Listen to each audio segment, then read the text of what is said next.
we don't expand our imagination. Justification for being what you are.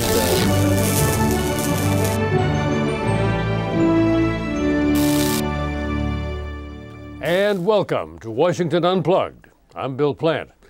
Congressional Democrats who voted or who will vote for the health care bill are facing some really tough re-election prospects. And there's some feeling on Capitol Hill that the president may have been more concerned with his own record and with 2012 than he is with what faces them this November. So the White House has now reacted by shifting some of its priorities to focus on issues that could help the president's party this November. I'm joined today by Stuart Rothenberg of the Rothenberg Report and the Washington Post's White House reporter, Scott Wilson. Gentlemen, welcome. Thank you. Let me ask you both to start with you, Stu, to tell us briefly, what issues do you think would help the congressional Democrats this fall? Well, I think, Bill, clearly the Democrats have to turn to jobs and the economy and convince the American public that they're doing things. The problem is the economy also has to get better. It's one thing for the Democrats to say we're working on the economy. It's another thing for Americans to believe that's the case. There are any number of scenarios that could happen between now and November to change the mood, a foreign policy crisis, a foreign policy success, some legislative successes where the Democrats could go to the voters and say, see, we've accomplished this, this, and this. But really it's going to come down to the economy and to the does the American public believe that Democrats are delivering on that issue? Sure. And Scott, what about bragging rights? What do the Democrats need for bragging rights? I completely agree with Stu. It's about jobs and it's about the economy and showing some improvement. What we heard, this has been a very difficult Congress for the Democrats. It's a big job. Healthcare is not popular.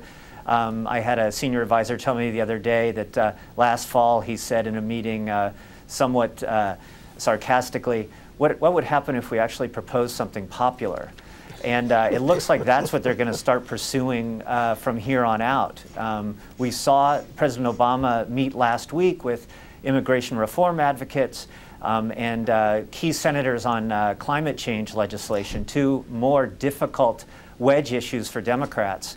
But then we heard Robert Gibbs tell us that he will be pursuing, after health care, financial regulatory reform and ways to mitigate the Supreme Court's decision in the Citizens United case, which allows corporations to give on behalf of candidates. Those could be popular issues, don't you think, Stu? What, particularly the Supreme Court case, don't you think that could help Democrats? Well, yeah, that's the kind of issue that Democrats can structure in a way so it looks as though they're taking on big corporate America and wealthy people who are going to manipulate the system. But I think kitchen table issues are going to be so important in the fall that they may be able to win, quote unquote, win a fight or two. But on these big pieces of legislation, immigration, climate change, cap and trade, I mean, these things have no chance in the near future after the bloodbath on health care reform. So, Scott, how do you see the kitchen table vote? I mean, can Democrats reach out to these people at all, do you think?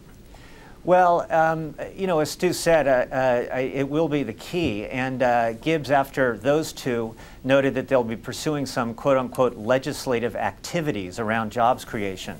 These will be fairly modest in comparison to the stimulus legislation of last year, for example. But that will be the way that they try tangibly to reach out, spend some money, create some jobs, and then adopt this kind of populist tone that they can use the Citizens United case around. We're on your side. We're against Wall Street. We're trying to build a stable economy, a Main Street economy. I think that'll be some of the things we hear this fall. Stu, I know you've met with many of the Democrats who are running this fall. What's your sense of what they're going to focus their campaigns on? Well, actually, a lot of the Democrats are going to talk about these big picture items that we've already talked about, the jobs, health care, the economy. They're going to want to talk about that. They also understand, though, that the environment's going to be difficult. The broader national environment, voters are going to still want change. The Democrats are trying to portray themselves as candidates for change. These are Democrats who are running against Republicans or in open seats.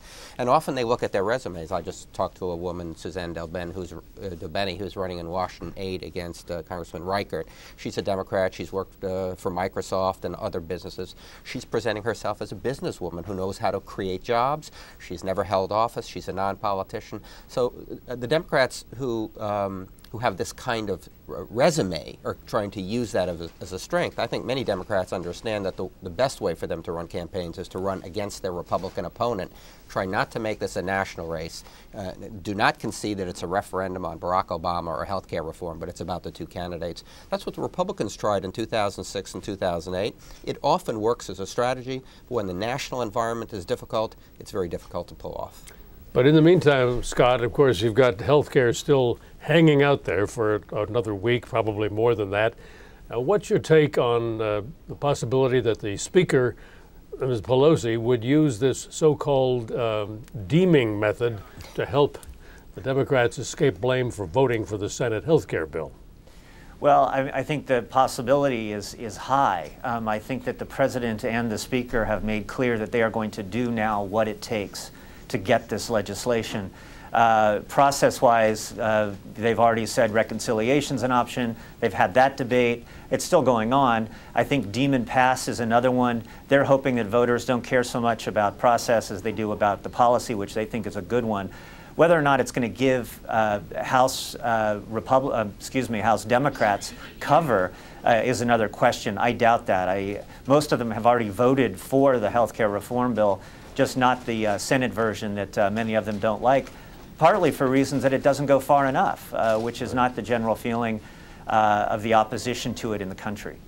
Just quickly from both of you, a sense of the effect that the fringe movements like the Tea Party will have on the fall election and the number of seats the Democrats are likely to lose. Well, I think the Tea Party is helping energize Republicans. It's part of the Republican coalition. But I think this is much more about the bigger picture and jobs and the economy and what the Democrats, the hole that the Democrats have dug for themselves on health care reform. I think this is going to be a very good year for Republicans. In the Senate, it looks like right now the Republicans can pick up between 5 and 7 Senate seats, maybe even more. And in the House, we're at the 25 to 28 range. It could well go up. This situation in Washington now is getting very, very messy. It's almost unbelievable that we're at this point, given the optimism, euphoria, inevitability of health care reform back in January, February, March. Scott, you get the last word this morning. I'll leave the number estimates to Stu, which sound right to me.